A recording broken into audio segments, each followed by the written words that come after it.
নমস্কার বন্ধুরা, আমি রাজশ্রীস কিচেনে আপনাদের সকলকে স্বাগতম জানাই।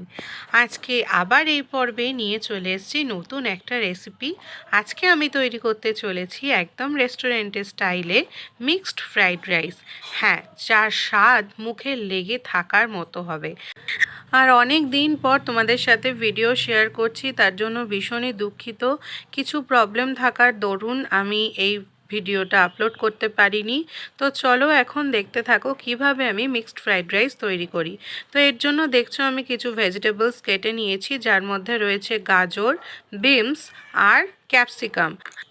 তো প্রথমে সরু সরু করে কেটে রাখা গাজরগুলো আমি সাদা তেলের মধ্যে দিয়ে দিলাম। এবার আমি এটাকে ফ্রাই করে নেব। আর সামান্য পরিমাণ নুন দিয়ে আমি এটাকে ভেজে নেব, কারণ নুন দিলে তাড়াতাড়ি ভাজাও হয়ে যাবে আর কিছুটা সেদ্ধও হয়ে যাবে। আবার খুব যাতে নরম না হয়ে যায় সেদিকেও কিন্তু খেয়াল রাখতে হবে। তো আমি দিয়ে দিলাম এখানে সামান্য পরিমাণ নুন দিয়ে আমি ভালোভাবে এটাকে হালকা করে ভেজে নেব। যেহেতু মিক্সড ফ্রাইড রাইস করছি তাই এখানে দেখো চিকেন নিয়ে নিয়েছি, আর চিকেনটাকে আমি নুন হলুদ মাখিয়ে রেখেছি, আর চিকেনটাকে আমি ছোট ছোট টুকরো করে রেখেছি সলিড পিসগুলো। আর এখানে নিয়ে নিয়েছি চিংড়ি মাছগুলোতে আমি কিচ্ছু মাখাইনি, পরিষ্কার জল দিয়ে খোলা ছাড়িয়ে ধুয়ে রেখে দিয়েছি। আর একটা কড়াতে আমি সাদা তেল গরম হতে বসিয়ে দিয়েছি, সেখানে আমি এই চিংড়ি মাছগুলো দিয়ে দেবো। আর চিংড়ি মাছগুলো দিয়ে আমি চিংড়ি মাছগুলোতে সামান্য পরিমাণ নুন দিয়ে ভাজা ভাজা করে নেব। হলুদ দেব না, কারণ মিক্সড ফ্রাইড রাইসে বাইরের রেস্টুরেন্টে দেখবে তোমরা চিংড়ি মাছগুলো কিন্তু হালকা লালচে লালচে ভাব থাকে, যেটা ভাজার পর হয় সেই রকমই থাকে। তো সুতরাং আমি এখানে কোনো হলুদ ব্যবহার করব না। দিয়ে দিলাম সামান্য পরিমাণ গোলমরিচের গুঁড়ো, আর এইভাবে আমি চিংড়ি মাছগুলো এবার ভালোভাবে ভেজে নেব। এদিকে দেখো ততক্ষণে আমাদের গাজর কিন্তু একদম ভাজা কমপ্লিট। এবার এগুলোকে তেল থেকে তুলে নেব। আর এই রকমই কিন্তু ভাজাটা হবে, কোনো সবজি খুব নরম করে ভাজবো না। এরপর ওই তেলের মধ্যেই দিয়ে দিলাম কেটে রাখা বিনসগুলো।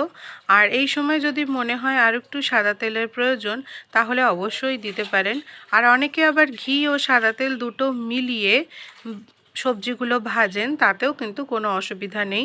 এর মধ্যেও দিয়ে দেবো সামান্য পরিমাণ নুন, দিয়ে আমি এটাকেও হালকা করে ভেজে নেব। এদিকে দেখো চিংড়ি মাছগুলো ভাজা হয়ে গেছে। তো চিংড়ি মাছগুলোকে এবার আমি তেল থেকে তুলে নেবো, আর এইরকমই চিংড়ি মাছগুলো ভাজা হবে। বিনস ভাজাও আমার কমপ্লিট। তো এগুলোকেও আমি তেল থেকে তুলে নিলাম। এবার ওই তেলের মধ্যে এবার আমি দিয়ে দেবো ক্যাপসিকামগুলো। ছোট ছোট করে কিউব করে কেটে রাখা ক্যাপসিকামগুলো আমি এই তেলের মধ্যে দিয়ে দেবো। সত্যি বলছি, এইভাবে মিক্সড ফ্রাইড রাইস তৈরি করলে কোনো সাইড ডিশ লাগবে না।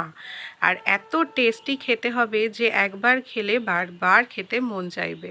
এখানেও আমি সামান্য পরিমাণ নুন দিয়ে দিলাম। আর রেস্টুরেন্টে কিন্তু ওরা এই ফ্রাইড রাইসে আজিনামোটো ব্যবহার করবেই, তবেই কিন্তু ওদের রান্নার টেস্ট হবে। আমি বলবো তোমরা এইভাবে বানাও, আজিনামোটো ছাড়াই এত সুন্দর টেস্ট হবে যে নিজেরাই খাবারটা খেয়ে প্রশংসায় পঞ্চমুখ হবে। আর এখানে আমি ভাতটা হতে বসিয়ে দেবো, যার জন্য আমি হাঁড়িতে জল গরম হতে বসিয়ে দিয়েছি। আর দিয়ে দিলাম তেজপাতা, ছোট্ট এলাচ, দারচিনি, লবঙ্গ। আর এখানে তোমরা জায়ত্রী জয়ফলও ব্যবহার করতে পারো, আমার কাছে ছিল না তাই ব্যবহারও করিনি। আর দিয়ে দিলাম পরিমাণ মতো নুন। আর এখানে দেখো আমি বাসমতি রাইসটাকে ভিজিয়ে রেখেছি 1 ঘন্টা জলে। এবার জলটা আমি ফেলে এর মধ্যে আমি চালগুলো দিয়ে দেবো। বাসমতি চালটা অন্তত হাতে সময় কম থাকলে আধ ঘন্টা ভিজিয়ে রাখলেও হবে। আর এখান থেকে আমি ক্যাপসিকামটা ভাজা হয়ে গেছে, তুলে নিলাম। এবার যে হাঁড়িতে আমি ভাতটা বসিয়েছি সেখানে আমি দিয়ে দিলাম সামান্য পরিমাণ সাদা তেল দেওয়াতে চালগুলো একে অপরের গায়ে লেগে থাকবে না, আর একদম ঝরঝরে ভাতটা হবে। তো চলো ভাতটা ততক্ষণ হয়ে যাক। আর এদিকে আমি মাংসটা এবার ভেজে নেব। যে ছোট ছোট করে চিকেনগুলোর টুকরো করে রেখেছিলাম, তো সেগুলো আমি ভেজে নেব। তোমরা চাইলে আরও ছোট টুকরো করতে পারো, আমি একটু বড় বড় রেখেছি যাতে মুখে পড়লে খেতে খুবই ভালো লাগবে। তো চলো চিকেনটা আমি ভেজে নিই। চিকেনে আমি হলুদ আর নুন সামান্য পরিমাণে মাখিয়ে রেখেছি।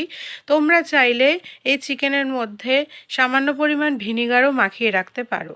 এরপর আমি দিয়ে দিলাম গোলমরিচের গুঁড়ো, আর গোলমরিচের গুঁড়োটা দিয়ে আমি চিকেনটাকে ভালোভাবে ভেজে নেব।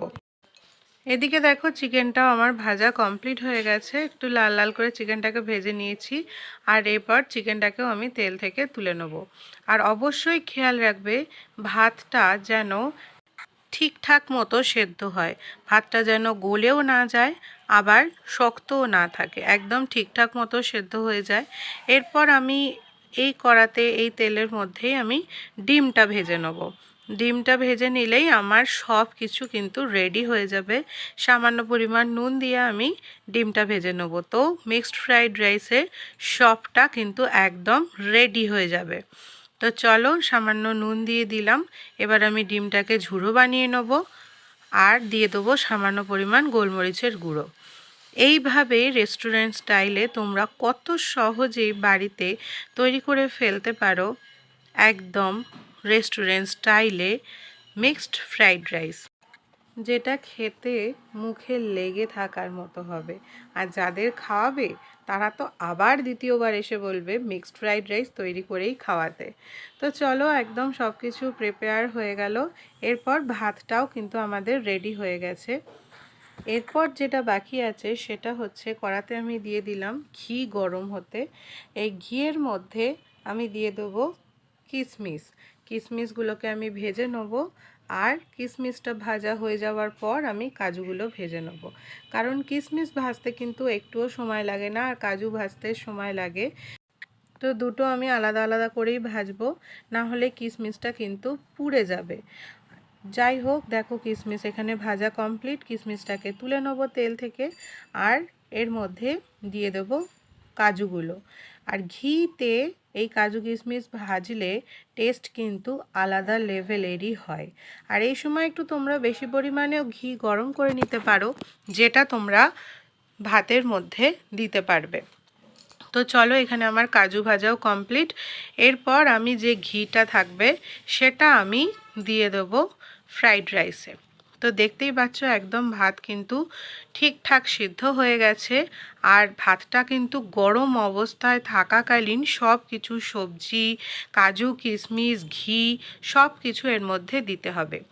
আর কড়াতে যে ঘিটা ছিল সেই ঘিটা তো আমি দিয়েছি, তা সত্ত্বেও আমি আরও ভালো ঘি এর মধ্যে ব্যবহার করেছি।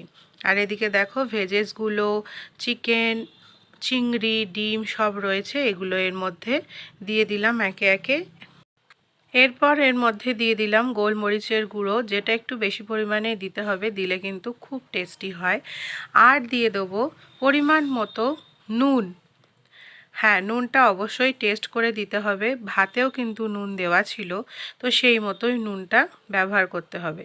আর দিয়ে দেবো সামান্য পরিমাণে গরম মশলার গুঁড়ো। গরম মশলার গুঁড়ো বেশি দেওয়ার দরকার নেই। এরপর দিয়ে দেবো চিনি। চিনিটাও কিন্তু পরিমাণ মতোই দিতে হবে। কেউ যদি মিষ্টি মিষ্টি খেতে পছন্দ করে তাহলে মিষ্টি মিষ্টিই হবে, আর কেউ যদি একদম ঠিকঠাক নর্মাল মিষ্টি খেতে পছন্দ করে তাহলে সেই মতোই যেন চিনিটা ব্যবহার করে। এরপর গরম থাকাকালীন হাত দিয়ে হলে ভালো হয়, জিনিসটাকে মেশাতে হবে, তাহলে কিন্তু নুন চিনিটা ঠিকঠাক মতো গলে যাবে গরম অবস্থায় থাকলে। আর ঠান্ডা হয়ে গেলে কিন্তু নুন চিনিটা আর গলতে চাইবে না। তো দেখো একদম রেডি হয়ে গেছে আমাদের মিক্সড ফ্রাইড রাইস, যেটা স্বাদ হবে অনবদ্য। এইভাবে তোমরা অবশ্যই বাড়িতে তৈরি করো। কেমন লাগলো অবশ্যই আমাকে কমেন্ট বক্সে জানিও। আজকের রেসিপিটা ভালো লেগে থাকলে অবশ্যই লাইক, কমেন্ট, শেয়ার করতে ভুলবেন না। আর যারা নতুন আমার চ্যানেলে অবশ্যই সাবস্ক্রাইব করে পাশে থাকবেন। ভালো খান, সুস্থ থাকুন, রাজশ্রীস কিচেনের সাথে থাকুন। Thank you so much. দেখা হচ্ছে নতুন পর্ব।